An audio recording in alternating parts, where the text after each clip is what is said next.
Hi everyone. Today we have Souvik Bhattacharya with us. So Souvik has got rank 369 in GATE, and he has always been, very consistent student. Souvik और मैं बहुत बात करते थे like during his preparation. तो आज मैं चाहता हूँ कि शोभिक अपनी जर्नी के बारे में कुछ बताएं. So Shobhik, over to you. आप प्लीज पहले अपने आप को इंट्रोड्यूस कीजिए, उसके बाद like I will be asking some question to you. Hi everyone, मेरा नाम शौविक भट्टाचार्य है। मैं वेस्ट बंगाल से हूँ और मेरा गेट में रैंक है 369। आई गॉट मार्क्स 55 इन 100। सो मेरा जर्नी स्टार्ट होता है पूरा ही एकदम शुरू से ही, मतलब गो क्लासेस के कुछ वीडियोस मैंने एनरोल किए थे। पहले दफा में तो इनका जो कोर्स आया था उसमें डिस्क्रीट मैथ और सी प्रोग्रामिंग का एकदम पूरा ही फ्री था। तो डिस्क्रीट मैथ मैंने पहले वहीं से सीखा, फिर मैंने केनेथ रोजन अप्लाई किया तो केनेथ रोजन में मेरे को बहुत अच्छा रिजल्ट मिला। बाद में मैं सर गो क्लासेस में एनरोल कर लिया, फिर उसके बाद तो सर आपको दिख रहा है रिजल्ट। Okay okay. तो शोभिक, आपने पहली बार गेट कब सुना था, ठीक है, और आपने गेट पहली बार कब दिया था, और अभी आपकी जो रैंक आई है वो अभी आप मतलब like what you are currently doing, है ना? Please tell to everyone like आपने एक्चुअली या प्लीज टेल। मैं अभी फाइनल ईयर में हूँ और मैं एक जॉब में कर रहा हूँ ऑलरेडी। तो मतलब मैं फाइनल ईयर में प्लेस्ड हुआ एक जॉब में। तो पहली बात तो मैं गेट का नाम सुना था मैं जब थर्ड ईयर में था। मैं एक टायर 3 कॉलेज से हूँ, तो इस कॉलेज में ना जब मैंने पहली बार गया सभी प्लेसमेंट्स के बारे में बात करता है। टीसीएस आएगा, इतना प्लेसमेंट लेगा, ये कैपजेमिनी, कॉग्निजेंट, ये सब कंपनी आएगा, भर भर के लेके जाएगा। तो गेट का नाम कोई बोलता नहीं था। तो पहली बार गेट का नाम सुना थर्ड ईयर में। तो जब मैंने नेट पे सर्च किया कि गेट, तो मैंने यूट्यूब में देखा बहुत रिसोर्सेस है, इधर उधर बहुत कुछ है, मतलब कोई कंटेंट ठीक ठाक नहीं है। कोई आधा आधा देता है, कोई कंप्लीट देता नहीं है, इस सब्जेक्ट आधा इस सब्जेक्ट आधा है। तो ऐसे ही मेरा गेट का मतलब शुरू का कुछ दिन था, मैं बहुत डायलेमा में था, करना है कि नहीं करना है, ऐसे ही। और तभी मैंने फुल फ्लेज में स्टार्ट किया कि खुद को मतलब ऐसे प्लेसमेंट्स में बैठ के क्या मिलेगा। हाईएस्ट पैकेज होता है 4 LPA 5 LPA। तो मैंने जब देखा कि IITs का मिनिमम इससे ज्यादा होता है तो मेरा मोटिवेट हुआ कि चलो भाई गेट ही करते हैं, क्योंकि गेट में ही मेरे को हायर प्लेसमेंट्स मिलेंगे और एक डिग्री भी मिलेगा। Okay okay. तो शोभिक, अभी आपने फोर्थ ईयर के साथ दिया था, right? Yes sir, yes sir. So, can you tell us the complete journey? एक बार आप complete month वाइज बताइए कि आपने कैसे स्टार्ट किया, आपने किस मंथ में कौन सा सब्जेक्ट कंप्लीट किया, आपका पहली बार कैसे सिलेबस कंप्लीट हुआ, और आपने मॉक टेस्ट कब चालू किए। एक बार आप अपने अकॉर्डिंग बताइए, then I will be asking you some question. पहली बात तो मैं थर्ड ईयर में भी जब मैं था तब में मैंने गेट 2021 दिया था, जस्ट ऐसे ही जाके एग्जाम दे देता। तो मैं ना तब कुछ सब्जेक्ट्स पढ़ा था और कुछ सब्जेक्ट्स पढ़ने के कारण मेरे को 3000 एक रैंक आया था, 3000 के करीब। तो उसके बाद मैंने मार्च से अपना फाइनली गेट 2022 का प्रिपरेशन स्टार्ट किया। तो पहले मंथ में मैंने क्या किया, कंप्यूटर नेटवर्क्स को मैंने पढ़ डाला, जो मेरा पिछले साल की गेट के लिए नहीं किया हुआ था। फिर मैंने मार्च में कंप्यूटर नेटवर्क किया, एक बहुत बड़ा और वास्ट सब्जेक्ट है, पढ़ने में बहुत टाइम लगता है। फिर अप्रैल मंथ में मैंने क्या किया, ऑपरेटिंग सिस्टम को निकाला, ऑपरेटिंग सिस्टम को एकदम मतलब कर डाला, बुक से पढ़ डाला, नेट में बहुत सारे मतलब यूनिवर्सिटी ऑफ वॉशिंगटन का एक बहुत सुंदर ओएस का कोर्स है, वहां से पढ़ डाला। फिर मैंने उसके दूसरे मंथ टीओसी और सीडी, मई मंथ है जिसमें 31 डेज रहता है, तो बहुत बड़ा मंथ है, तो टीओसी आधा टाइम लिया और सीडी को आधा टाइम दिया। फिर मैंने जून में डीबीएमएस को और डीएलडी को एक साथ खत्म किया। उसके बाद और डेटा स्ट्रक्चर एल्गोरिदम, वो तो मेरा पहले से ही पढ़ा हुआ था, कॉलेज में पढ़ा हुआ था, इसलिए उसको ना मैंने जून जुलाई में कंप्लीट किया। बाद में जाके मैं सितंबर से मॉक टेस्ट देना चालू किया। पहले जब मैं मॉक टेस्ट देता था तब मेरे को बहुत अच्छा मार्क्स आता था, तो मेरे को अंदर एक फील आया था कि बहुत अच्छा हो रहा है प्रिपरेशन, बहुत अच्छा हो रहा है preparation. But the reality was in GATE overflow test series. पहला टेस्ट सीरीज में मेरे को 45 मार्क्स मिला था पहले फुल लेंथ में। तो मैंने सोचा कि नहीं, मेरा प्रिपरेशन अभी भी कंप्लीट नहीं है, अभी भी करना है। उसके बाद से मैंने गेट ओवरफ्लो का मॉक टेस्ट देना स्टार्ट किया। फिर 45 से धीरे धीरे धीरे मैं एकदम आखिरी में आके 60 तक उठा डाला। और अर्जुन सर एक बात कहते थे कि अगर तुमको 60 प्लस मिलता है ना मॉक टेस्ट में, तो तुमको बहुत अच्छा रैंक मिलेगा। तो इसी की भरोसे मैंने गेट दे डाला। Okay okay. तो आप जब प्रिपेयर कर रहे थे, जैसे आपने बोला आपको 45 मार्क्स आए, तो मतलब उस दिन मैंने ऐसे एस्पिरेंट्स से like I talk to many of the aspirants, तो लाइक जिस दिन टेस्ट देते हैं, और specially this is true for the initial test, तो जब ना इनिशियली आपके कम मार्क्स आते हैं, that is true for everyone, मतलब for most of the cases. तो मतलब मैंने बहुत लोगों को देखा है कि even though they are toppers, मतलब मैं आपको बता सकता हूँ 2019 में देयर वाज वन टॉपर जिनकी काफी अच्छी रैंक आई थी, अंडर 50 रैंक आई थी। तो उन्होंने मेरे से बात की थी पहले टेस्ट के बाद। पहले टेस्ट में उनके बहुत कम नंबर आए थे and finally he got very good score. तो हर किसी के साथ होता है कि पहले टेस्ट के बाद दे गॉट लिटिल डिमोटिवेटेड। तो आपकी क्या फीलिंग थी जब आपके 45 मार्क्स आए थे? What you were thinking sir कि यार मेरी प्रिपरेशन कैसे हुई है, मतलब आपको बुरा लगा, कैसा लगा, या आप रेडी थे सर कि मेरा 45 आएंगे तो चलेगा? पहले से ही जो गो का टेलीग्राम ग्रुप है ना, उसमें मैं पहले से इंक्लूडेड था। तो वहां पे आप है, दीपक सर है, अर्जुन सुरेश सर है, सभी है जो मेंटर्स गाइड करते रहते। तो मैंने क्या किया, 45 मार्क्स आया, मैंने डायरेक्ट दीपक सर को बोला सर आपका फोन नंबर दीजिए, मेरे को आपसे बात करनी है। सो दीपक सर को मतलब फोन में मिलना और दिक्कत है, बट मिल गया कुछ सर से। तो मैंने सर से पूछा सर मेरे को 45 मार्क्स आया है, मेरा इतना खराब रिजल्ट का कारण क्या है? तो सर ने बोला तुम्हारा जो आंसर शीट है वो भेजो। तो मैंने सर को भेजा। 2-2.5 घंटे के बाद सर ने मेरे को कॉल करके बोला तुम्हारा अप्रोच ही गलत है, तुम्हारा टेस्ट देने का अप्रोच ही गलत है, तुम क्या कर रहे हो, बहुत फास्ट भाग रहे हो और ज्यादा से ज्यादा क्वेश्चंस को सॉल्व कर रहे हो। सर ने बोला एक्यूरेसी को इंप्रूव करो, फास्टर को मत देखो। सर ने मेरे को बहुत अच्छा एडवाइस दिया जो मेरे अपने सारे जूनियर्स को बोलना चाहूंगा। गेट में 50 क्वेश्चन ठीक ठाक करने आने पे ना अंडर 100 रैंक आ जाती है, 50 क्वेश्चन। ये सर ने मेरे को बोला। सर ने मेरे को स्टैटिस्टिक्स भी दिखाया बहुत कुछ। फिर उसके बाद मैं सर का ये अप्रोच लेके बाकी सारे मॉक टेस्ट देना स्टार्ट किया और धीरे धीरे मेरा रैंक इंप्रूव होने लगा। ओके, तो आपको उस मोमेंट पे जब नंबर कम आए थे तो आपको बुरा तो लगा था, लेकिन सब दीपक बुरा लगा था, लेकिन दीपक सर ने ना मेरे ऊपर जो वो मतलब नेगेटिविटी को खत्म करके पॉजिटिविटी लाया कि तुम कर सकते हो ऐसे ही। ये बहुत अच्छा, मतलब मैं इसके लिए बहुत ही मतलब ग्रेटफुल हूँ दीपक सर के ऊपर। I will convey this to Deepak also. तो ओके ओके शोभित, तो आप आपने जिस तरीके से प्रिपेयर किया, ठीक है, कि आपने मंथ वाइज आपने बताया सब्जेक्ट्स, तो आपको लाइक आपकी फाइनली जो रैंक आई, तो आपको क्या लगता है कि कुछ चीजें चेंज हो सकती थी क्या जिससे रैंक इंप्रूव हो सकती है? क्या तो लगता मेरा पहला गलती जो था, मैं जब मार्च में था ना, मैंने सोचा पूरा सिलेबस खत्म कर लूं फिर एप्टीट्यूड को पकड़ूंगा। जब मैं सितंबर में गया, मैंने बोला अभी थोड़ा टेस्ट दे दूं फिर एप्टीट्यूड खत्म करूंगा। फिर अक्टूबर में गया, बोला नवंबर में खत्म करूंगा। नवंबर में आया, दिसंबर में खत्म करूंगा। अब दिसंबर में भी आया, जनवरी में खत्म करूंगा एप्टीट्यूड को। तो मैंने पूरा एप्टीट्यूड को पहले से ही निगलेक्ट किया। फाइनली क्या हुआ, जनवरी में मैं जब पहला एप्टीट्यूड देखा ना, तो मैं जस्ट चौंक गया कि इतना बड़ा सिलेबस में कैसे कवर करूं। तो मैंने एप्टीट्यूड को पूरा ही एकदम छोड़ दिया गेट 2 के लिए। और गेट में मैंने एप्टीट्यूड में सिर्फ 2 ही मार्क्स लेके आ पाया। अगर मैं अभी मतलब अभी मेरे को रियलाइज होता है कि अगर मैं एप्टीट्यूड में और 5-6 मार्क्स लेके आता तो मैं टॉप 100 में होता। तो मेरा यही मतलब बोलना रहेगा कि एप्टीट्यूड मत छोड़ो, aptitude is very very important. मैं छोड़ के मैं रैंक मेरा एकदम खराब हो गया है पूरा। Got it. तो आपके एप्टीट्यूड की वजह से काफी मार्क्स कम हो गए थे? Yes sir. तो like one thing I would like to ask you, आपने आपने एप्टीट्यूड में आपके मार्क्स नहीं आए, दैट इज लाइक आपने बताया, लेकिन आप ये भी बताइए कि आपने एप्टीट्यूड को कितना टाइम दिया होगा approximately during your GATE exam, मतलब उस 3 घंटे में से आपने कितना टाइम दिया है? Let's suppose, complete my question, sorry, let's suppose कि आपने आपने एप्टीट्यूड में दिया ही 15 मिनट है, लेट्स सपोज मतलब 10 मिनट दिया है। अगर आपने कम टाइम दिया है ना, और फिर भी आपके मार्क्स नहीं आए, तो दैट इज ओके, है ना। तो क्योंकि आपने बाकी क्वेश्चंस में टाइम दे दिया ना, तो फाइनली वो कहीं ना कहीं एडजस्ट हो जाता है। अगर आप ये बताइए कि आपने इन्वेस्ट उसमें टाइम किया फिर भी आपके मार्क्स नहीं आए, या फिर आपने टाइम ही उसमें नहीं दिया?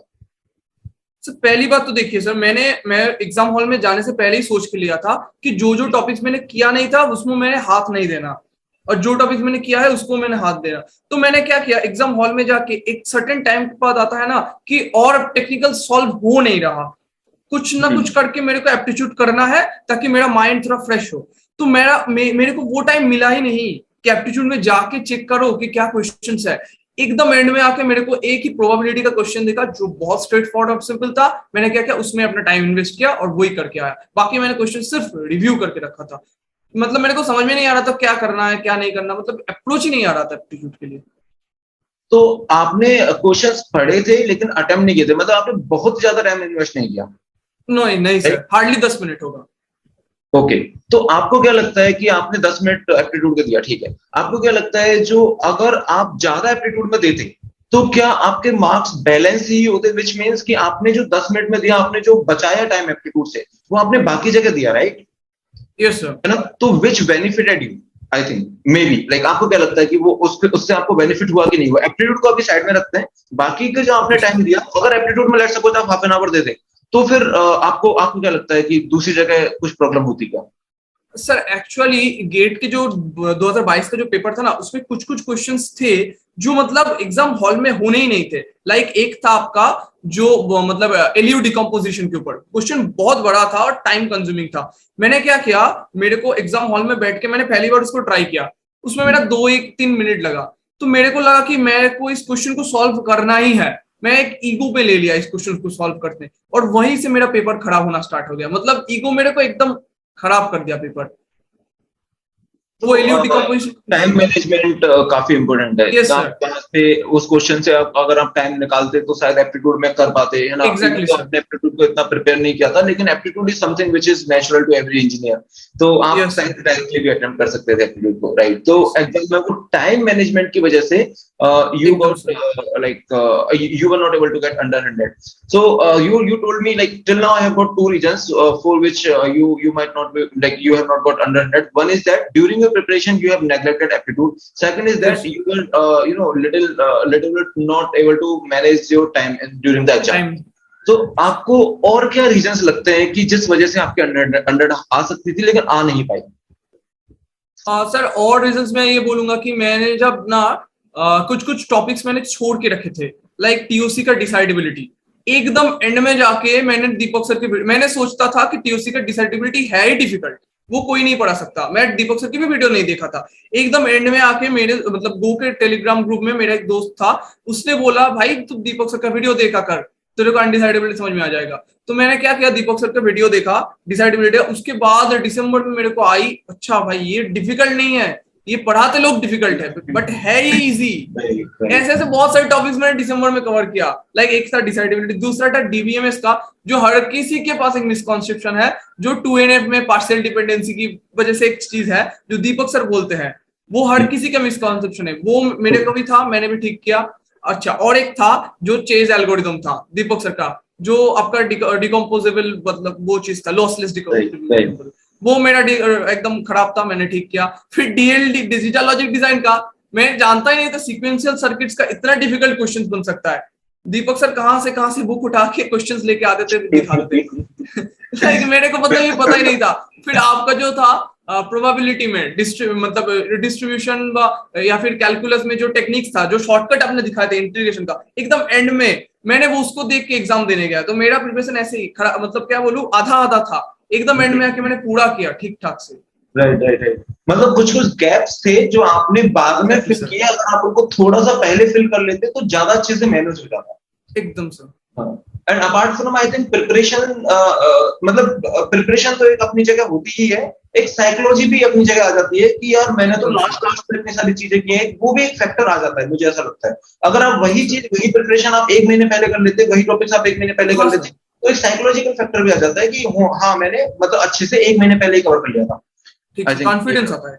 राइट।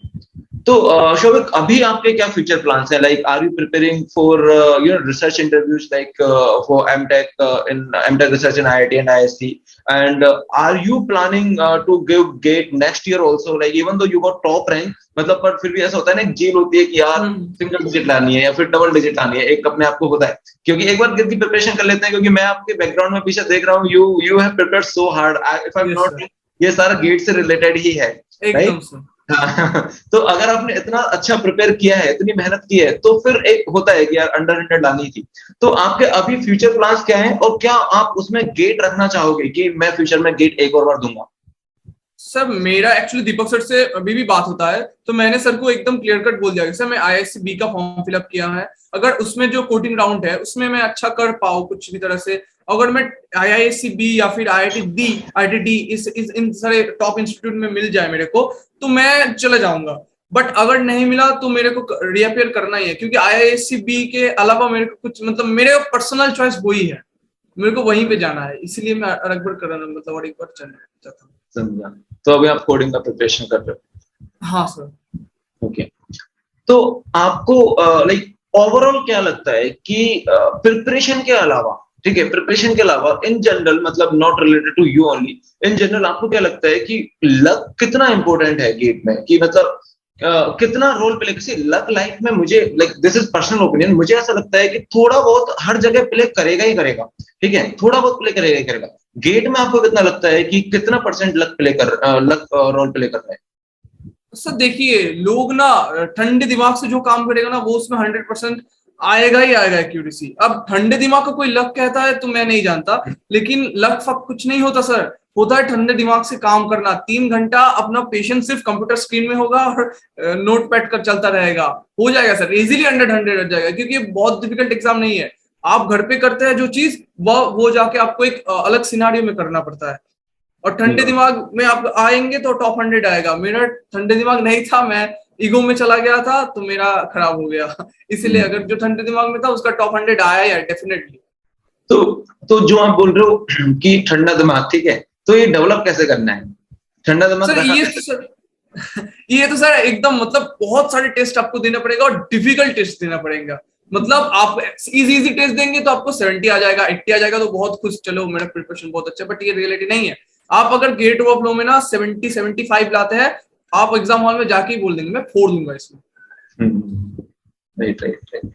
तो शोभित, आपने लाइक इतना हार्ड प्रिपेयर किया था, अगेन मैं तो वो नजर ही नहीं हटा पा रहा हूँ आपके पीछे जो बैकग्राउंड है, ठीक सर है। मेरा घर पूरा ही ऐसा ही है। Okay. Currently, I won't ask you to turn around the camera. तो यस सर। अभी मैं नहीं बोलूंगा आपको, but I can understand.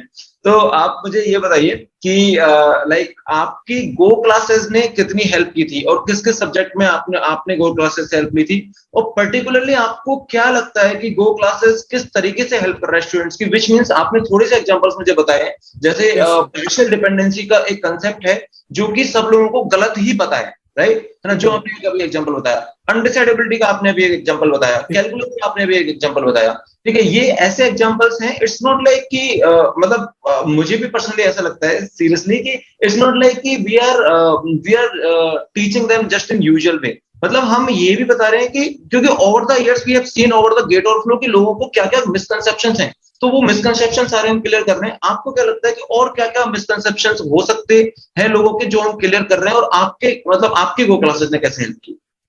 Sir पहली बात तो मैं बोलूंगा, मैं गेट ओवरफ्लो में पहले से रजिस्टर्ड हूँ। आपका नाम दीपक सर का नाम, अर्जुन सर का नाम मैंने देखा है, बट मैं जब पहली बार ना गो क्लासेस आया था तो मैं सोचा कि इसमें एनरोल करने से पहले देखता हूँ इसके जो मतलब फ्री लेक्चर्स है कैसे होते हैं।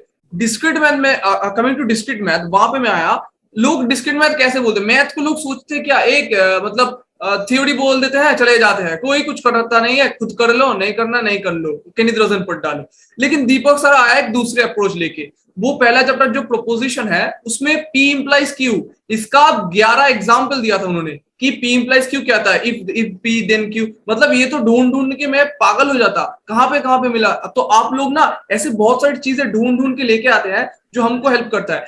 पी इंप्लाइज क्यू सिर्फ मैथ्स में नहीं, वो डेडलॉग में भी काम लगता है, डेडलॉक के नेसेसरी कंडीशंस। तो इस जगह पे मेरा क्लियर नहीं था पहले, तो इस जगह क्लियर हुआ। दूसरी बात, डीबीएमएस तो मेरा एकदम खराब था।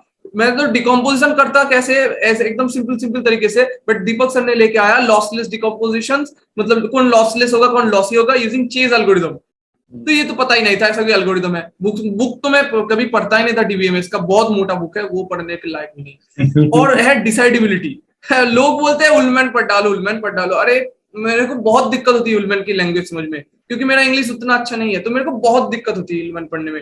दीपक सर लेके आए एकदम सिंपल तरीके से अनडिसाइडेबिलिटी, डिसाइडेबिलिटी, और वो भी यूट्यूब में भी आए थे, सिंपल आए थे। आप लोगों को जो रिविजन कोर्सेज थे, कुछ कुछ इंस्टीट्यूट तो कभी रिवीजन कोर्स करते ही नहीं थे। मैं यूट्यूब में मतलब बहुत सारे इंस्टीट्यूट के सब्सक्राइब किया था, लेकिन कोई भी रिवीजन कोर्स नहीं किया।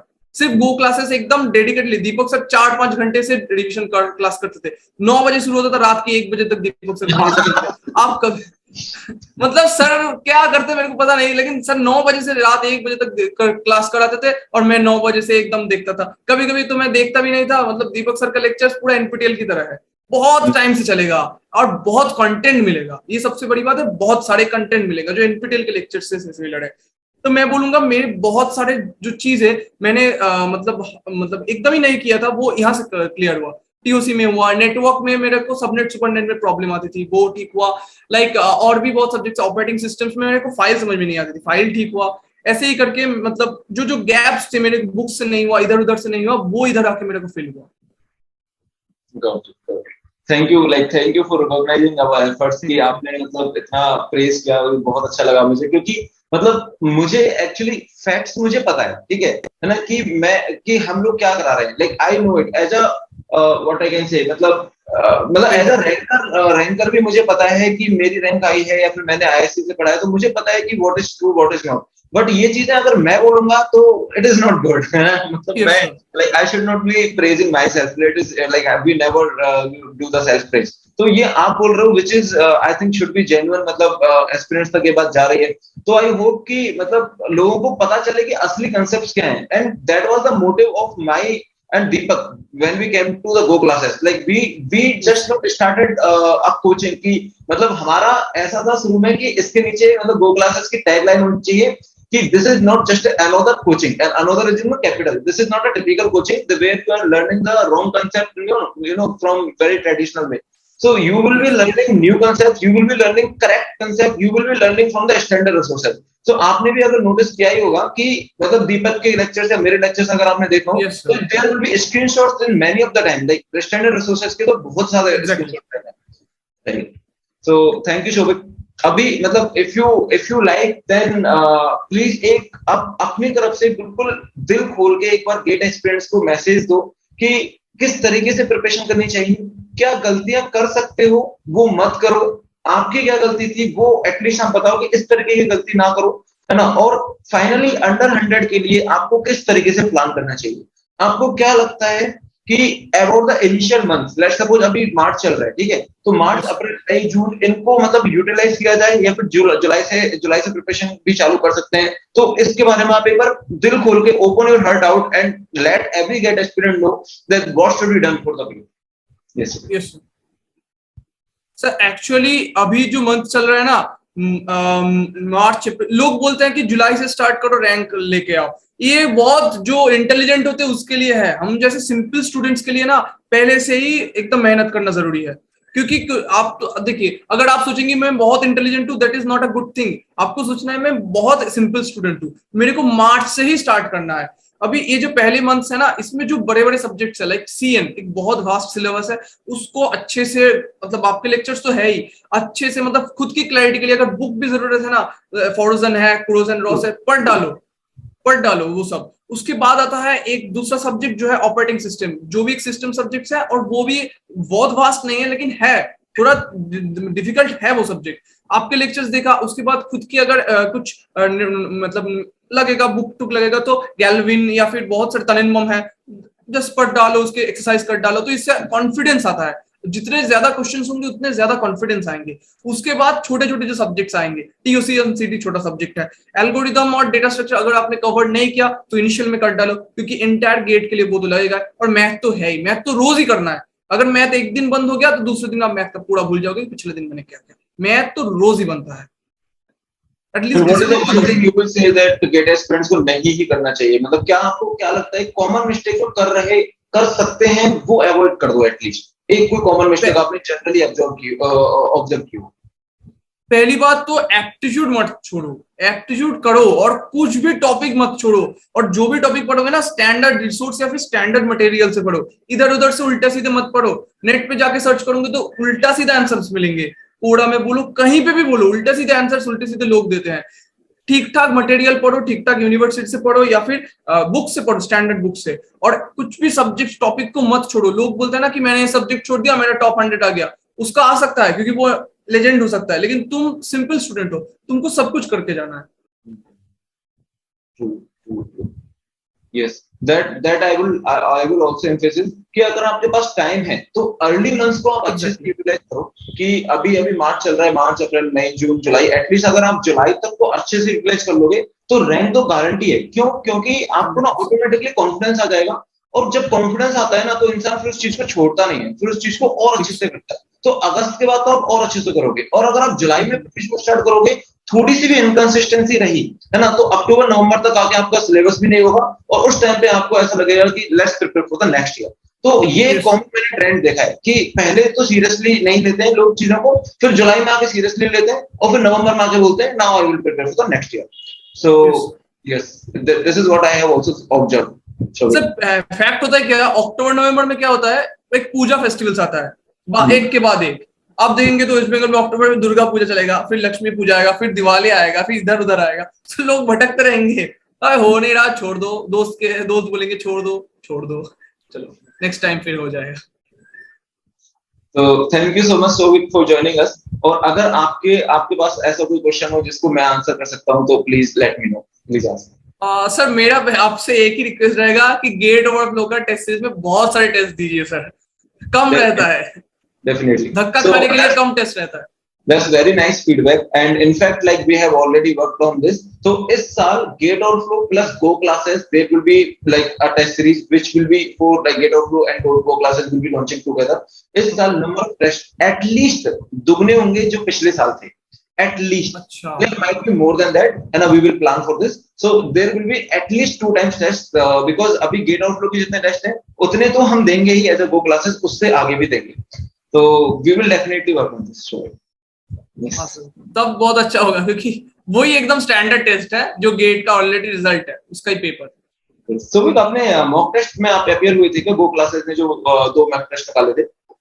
सर Go classes के पहले मॉक टेस्ट मैंने दिया था, उस मॉक टेस्ट में मेरे को अराउंड 53 मतलब गेट का जो मार्क्स मेरा ओरिजिनल है उसके करीब ही मार्क्स आया था. So how you felt about that mock test? कि कैसा लगा आपको मॉक टेस्ट? सर पहली बात तो मतलब मैं पहले गेट ओवरफ्लो का टेस्ट देता था, तो गेट ओवरफ्लो का टेस्ट देने के बाद ना मेरे को आ गया था कि अगर डिफिकल्ट टेस्ट आए तो कैसे हैंडल करना है, ये मैं सीख गया था. फिर जब मैं Go classes का टेस्ट दिया तो वो गेट ओवरफ्लो के लेवल का था, तो मतलब एक हो गया था कि इतना डिफिकल्ट क्वेश्चंस को कैसे हैंडल करना है या फिर कैसे टाइम बचा के करना है, तो मैंने वो सीख लिया था. और दूसरी टेस्ट तो आपने एकदम एग्जाम से पहले निकाला था, तो मैंने उसको टेस्ट दिया नहीं, मैं जस्ट आंसर स्क्रिप्ट देख लिया था क्या क्या है और क्या क्या मेरे को नहीं पता. ओके, समझा. तो by difficult what do you mean? I mean difficult in the sense as per the gate level, और मतलब जैसे आप बोल रहे हो कि गेट में आपके जितने मार्क्स आए और उतने ही ऑलमोस्ट आपके मॉक में भी आए थे जो हमने मॉक लिया था, तो व्हाट डू यू से कि difficult more than gate level और just as per the gate level? We should not have some illusion कि हम इजी टेस्ट देके और हम लाइक गेट में फिर बाद में कम नंबर्स आए. तो आपको क्या लगता है कि हमारा जो टेस्ट था वो as per the gate level था, सटीक था, या फिर उससे ऊपर था या नीचे था? सर मैं बोलूंगा, देखिए मैं डिफिकल्ट इन द सेंस बोला, मैंने बाकी बहुत सारे इंस्टीट्यूट का भी दिया है मॉक टेस्ट, उनके रिस्पेक्ट में डिफिकल्ट बोला कि वो तो गेट का लेवल पे है ही नहीं, मैं ये गारंटी दे सकता हूँ. उसमें मेरे को 70 मिल रहे थे, आप सोचिए मेरे को 70 से सीधा 55 मिला मेरे गेट में. लेकिन गेट ओवरफ्लो का टेस्ट सीरीज पूरा गेट लेवल का है, मतलब गेट में आपके साथ क्या क्या हो सकता है ये दिखाता है आपको कि आपको ये सिनारियो आ सकता है. और Go classes और गेट ओवरफ्लो का मैं बोलूंगा सेम ही लेवल था कि आपको गेट में क्या क्या हो सकता है ये दिखा रहा था, तो मैं बोलूंगा एकदम गेट लेवल का था. So thank you so much, Souvik, for joining us, and thanks for giving the feedback. We will definitely work on that, and in fact, we are working, as I said. So this time there will be test series which will be combined of Gate Overflow and Go classes. So the number of tests will be at least twice as they were earlier. So we are actually working on this already. Thank you, Souvik. Thanks for joining. Thank you.